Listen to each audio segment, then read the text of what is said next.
हाँ जी, good evening students. अज आप numerical based chapter करन लगे हाँ अर्थमैटिक मीन। अर्थमैटिक मीन नू मीन भी कहा जाता गा ते इहनूं एक्स दी बार दे नाल डिनोट किया जाता गा। ये की हुंदा मीन एक it is the simple average of the series. एक मतलब एवरेज हुंदी आ सीरीज़ दी सिंपल एवरेज फाइंड आउट करन नूं मीन कहा जाता गा। मीन मतलब औसत फाइंड आउट करना। फॉर एग्जाम्पल तुहाडे कोल पॉकेट दे विच पैसे ने 15 15 20 25 40 12 इन्ने तुहाडी पॉकेट दे विच पैसे आ ते तुसीं हुण ये सीरीज़ एक दित्ती हुई इहदा जदों तुसीं एवरेज फाइंड आउट कर लोगे सिंपल एवरेज औसत फाइंड आउट कर लोगे तो वो तुहाडा मीन निकल आऊगा। क्लीयर। हुण आपां देखो इहनूं न्यूमेरिकल बेस्ड करदे हां की चीज़ां हुंदियां इहदे विच। सब तो पहलां सीरीज़ दस दईए तुहानूं किहड़ी हुंदी है। एक इंडिविजुअल सीरीज़ हुंदी आ, डिस्क्रीट सीरीज़ हुंदी आ ते तीजी कॉन्टीन्यू सीरीज़ हुंदी आ। हुण देखो इंडिविजुअल सीरीज़ डिस्क्रीट ते कॉन्टीन्यू सीरीज़ की पहचान कित्थों हुंदी है। इंडिविजुअल सीरीज़ दे विच सिर्फ एक्स दित्ती हुंदी है। इंडिविजुअल सीरीज़ दे विच की है एक्स दित्ती हुंदी आ। एक्स जिवें आपां दित्ती है 15 20 25 40 ते 12। मतलब इंडिविजुअल सीरीज़ की पहचान सिर्फ ओनली आपां नूं कल्ली एक्स दित्ती होगी। डिस्क्रीट सीरीज़ दे विच की हुंदा एक्स दे नाल फ्रीक्वेंसी भी दित्ती होगी, एफ दित्ती होगी। जिद्दां एक्स 10 20 30 40 50 गा ते फ्रीक्वेंसी 3 2 6 4 2। ठीक है। इंडिविजुअल च कल्ली एक्स दित्ती होगी, डिस्क्रीट की पहचान एक्स दे नाल फ्रीक्वेंसी एफ दित्ती होगी। कॉन्टीन्यू सीरीज़ किहड़ी हुंदी है जिहदे विच आपां नूं क्लास इंटरवल दित्ता हुंदा जिद्दां 0 तो 10 10 तो 20 20 तो 30 30 तो 40 नाल एफ फ्रीक्वेंसी दित्ती है 3 6 2 1। क्लीयर। ये तीन तरह दी सीरीज़ हुंदियां ने इंडिविजुअल डिस्क्रीट ते कॉन्टीन्यूस। इंडिविजुअल च कल्ली एक्स, डिस्क्रीट च एक्स दे नाल एफ दित्ती होगी, कॉन्टीन्यू सीरीज़ च क्लास इंटरवल दे नाल एफ दित्ती होगी। ये इन्हां दी पहचान आ। हुण देखो आपां इहनूं करन दे इंडिविजुअल डिस्क्रीट ते कॉन्टीन्यू करन दे डिफरेंट मैथड्स ने। मैथड तीन तरह के हुंदे ने, direct, shortcut and step deviation. अज आपां सिर्फ डायरैक्ट मैथड ही करांगे ते तुहानूं डायरैक्ट मैथड बारे ही दस्सांगे। हुण देखो डायरैक्ट मैथड। क्लीयर। हुण आपां नूं आ एक्स दित्ती होई आ 15 20 25 40 12। हुण कल्ली एक्स दित्ती हुई है तो डायरैक्ट मैथड आपां नूं फाइंड आउट करन नूं कहा। डायरैक्ट मैथड दे नाल आपां मीन फाइंड आउट करना। की फाइंड आउट करना? मीन।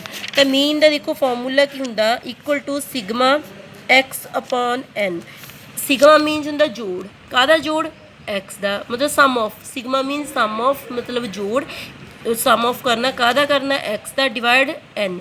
सम ऑफ कर लो 15 20 25 40 12। इन्हां नूं प्लस करके ऊपर लिख दो। कितना देखो हुण 15 20 25 40 12 टोटल कितना आ गया 112। एन कितनी होंगी है? नंबर ऑफ टर्म 1 2 3 4 5 5 का इनू डिवाइड कर दो। क्लीयर। तो आंसर आ जाऊगा 22.4 22.4। ये तो मीन फाइंड आउट हो गया कि मैथड ना डायरैक्ट ना। कि सीरीज़ है बेटा? इंडिविजुअल। क्योंकि इंडिविजुअल सीरीज़ क्यों? क्योंकि कल्ली एक्स दी हुई है। हुण यही डायरैक्ट मैथड दे विच डायरैक्ट मैथड ही करांगे डिस्क्रीट सीरीज़ ना जिहदे अपने एक्स ते एफ दी हुंदी है। फॉर एग्जाम्पल एक्स दी हुई है 10 20, अपनों एक्स दी हुई है 10 तो लैके 50 तक नाल फ्रीक्वेंसी 3 2 6 1 2 फ्रीक्वेंसी दी हुई है। हुण देखो तुसीं डायरैक्ट मैथड दे नाल इंडिविजुअल सीरीज़ का आंसर कढ लिया 22.4 आउंदा। हुण आपां डिस्क्रीट सीरीज़ करांगे। डिस्क्रीट सीरीज़ की पहचान कित्थों हुंदी है? एक्स ते एफ दी हुंदी है। हुण इहदे विच की करना? एक्स ते एफ नूं मल्टीप्लाई कर देना। एफ एक्स डायरैक्ट मैथड आ तो 10 नूं 3 नाल कीता 30 40 30 नूं 6 नाल कीता 180 40 नूं 40 50 नूं 100। हुण देखो फॉर्मूला की है तुहाडा मीन नूं फाइंड आउट करना। एक्स की बार नूं मीन कहा जाता equal to sigma F X upon sigma F लिख सकते हो, जां इत्थे तुसीं एन भी कह सकते हो। एफ मतलब फ्रीक्वेंसी का जोड़। देखो इत्थे इंडिविजुअल सीरीज़ सी तां करके एन अपनी इहदी नंबर ऑफ टर्म सी कितनी गिनती है। इत्थे तुहाडी एन जिहड़ी होऊगी एफ का जोड़ हुंदा गा फ्रीक्वेंसी का टोटल। ठीक है। एफ एक्स नूं उपर ले लेना, नीचे की ले लेना एफ का जोड़।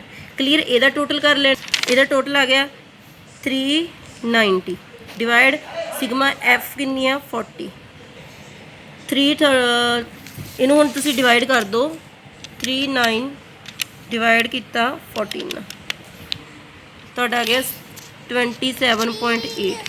ये तुहाडा आंसर आ गया। ये आपां डिस्क्रीट सीरीज़ ना कर लिया किहड़ा मैथड डायरैक्ट। पहला डायरैक्ट मैथड इंडिविजुअल ना कर लिया फिर डिस्क्रीट ना। हुण डायरैक्ट मैथड नूं आपां कॉन्टीन्यू सीरीज़ ना करते हैं। कॉन्टीन्यू सीरीज़ की पहचान कित्थों हुंदी है?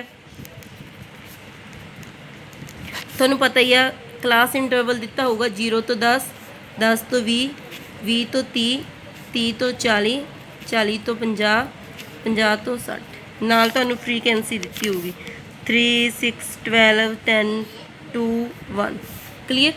ਤਾਂ ਤੁਸੀਂ ਹੁਣ ਕੀ ਕਰਨਾ, ਪਹਿਲਾਂ ਕਲਾਸ ਇੰਟਰਵਲ ਦੀ ਐਕਸ ਬਣਾਉਣੀ ਹੈ। ਐਕਸ ਵੀ ਕਹਿ ਦਿੰਦੇ ਇਹਨੂੰ, ਐਮ ਵੀ ਕਹਿ ਦਿੰਦੇ, ਮਿਡ ਵੈਲਿਊ ਮਤਲਬ ਐਕਸ ਕੱਢਣੀ ਹੈ ਤੁਸੀਂ, ਮਿਡ ਵੈਲਿਊ ਫਾਈਂਡ ਆਊਟ ਕਰਨੀ ਹੈ। ਕਲੀਅਰ। ਮਿਡ ਵੈਲਿਊ ਹੁਣ ਕਿੱਦਾਂ ਫਾਈਂਡ ਆਊਟ ਹੋਊਗੀ, 0 ਤੇ 10 ਨੂੰ ਪਲੱਸ ਕੀਤਾ 10 ਹੋ ਗਿਆ, 10 ਨੂੰ ਡਿਵਾਈਡ 2 ਨਾਲ, ਮਤਲਬ first term plus second term ਨੂੰ ਪਲੱਸ ਕਰਕੇ ਡਿਵਾਈਡ 2 ਨਾਲ ਕਰ ਦੇਣਾ। ਕਿੰਨਾ ਆ ਜਾਊਗਾ, 10 ਨੂੰ 2 ਨਾਲ ਡਿਵਾਈਡ ਕੀਤਾ 5, ਫਿਰ 20 ਤੇ 10 30, 30 ਨੂੰ 2 ਨਾਲ ਡਿਵਾਈਡ ਕੀਤਾ 15। ਹੁਣ ਤੁਸੀਂ 5 ਤੇ 15 ਦੇ ਵਿੱਚ ਕਿੰਨਾ ਡਿਫਰੈਂਸ ਆ, 10 ਦਾ ਡਿਫਰੈਂਸ ਆ, 10 ਦਾ ਡਿਫਰੈਂਸ ਲਈ ਚਲੋ। ਕਲੀਅਰ।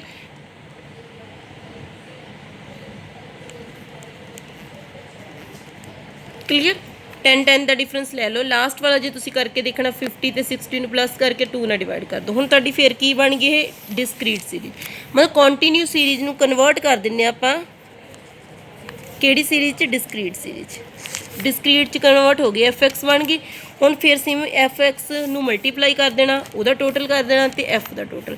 ਫਾਰਮੂਲਾ ਤੁਹਾਡਾ ਉਹੀ ਹੈ, sigma F upon sigma F.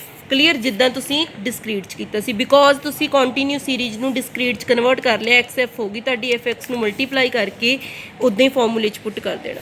ਦੇਖੋ ਹੁਣ ਇਹਦਾ ਟੋਟਲ 900 ਆ ਗਿਆ, 900 ਨੂੰ ਡਿਵਾਈਡ ਕਰ ਦਿਓ 34 ਨਾਲ। ਕਲੀਅਰ। 900 ਨੂੰ 34 ਨਾਲ ਡਿਵਾਈਡ ਕਰਕੇ ਤੁਹਾਡਾ ਆਨਸਰ ਆ ਗਿਆ 26.4। ਕਲੀਅਰ। ਇੱਦਾਂ ਤੁਸੀਂ ਕੰਟੀਨਿਊ ਸੀਰੀਜ਼ ਨੂੰ ਪਹਿਲਾਂ ਡਿਸਕ੍ਰੀਟ 'ਚ ਕਨਵਰਟ ਕਰਕੇ ਇੱਦਾਂ ਸਮ ਨੂੰ ਸੋਲਵ ਕਰਨਾ। Thank you very much. ਇਹ ਅੱਜ ਆਪਾਂ ਡਾਇਰੈਕਟ ਮੈਥਡ ਕੀਤਾ ਸੀਗਾ। ਡਾਇਰੈਕਟ ਮੈਥਡ ਨੂੰ ਆਪਾਂ ਤਿੰਨੇ ਵਿੱਚ ਸੀਰੀਜ਼ ਨਾਲ, ਇੰਡੀਵਿਜੂਅਲ, ਡਿਸਕ੍ਰੀਟ ਤੇ ਕੰਟੀਨਿਊ ਸੀਰੀਜ਼ ਨਾਲ ਸੋਲਵ ਕੀਤਾ। ਕੱਲ੍ਹ ਆਪਾਂ ਨੈਕਸਟ ਮੈਥਡ ਕਰਾਂਗੇ ਤਿੰਨੋਂ series the. Okay, thank you.